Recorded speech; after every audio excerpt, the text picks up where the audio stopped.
When a fire starts to burn, right, and it starts to spread, she gonna bring that attitude.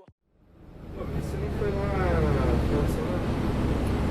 Cara, eu tô desempregado, né, cara? Perdi emprego semana passada. Zero de grana, né, cara? Pô, valendo você pagar uma passagem ali, cara, e acabar furando ali, cara. Mas você tá sempre nessa, né, cara? Você tem que fazer alguma coisa, cara. Já pensou estudar, fazer um curso, sei lá. Ah, estudar, cara. O preço pra estudar é muito caro, cara. A faculdade aí é super caro, não dá não, cara.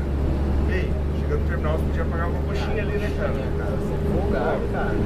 Cara, sério, você fazer um curso, buscar alguma coisa. Uma dica pra você, cara.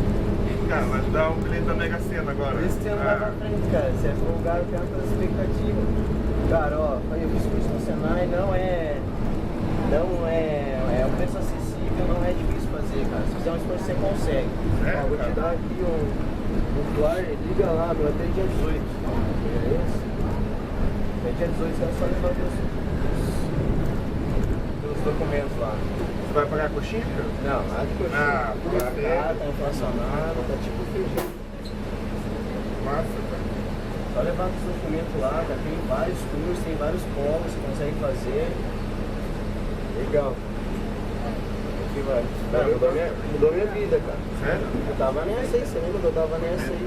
Tava na mesma. Não passava da experiência. Agora você tá playboy, né, cara? Agora você tá... Não passava da experiência. Agora, graças a Deus, tudo rápido. Cara, você viu que mais de 70% das pessoas que fazem curso técnico estão empregadas? 70? Mais de 70%. Independente do atual estado econômico aí. Bacana. Guarda aí, vai lá, cara. Você tá fazendo curso lá, acho que é bom. Já terminei, graças a Deus. Ah, é? Agora tá empregadão. Estamos aí na correria, né, cara? Agora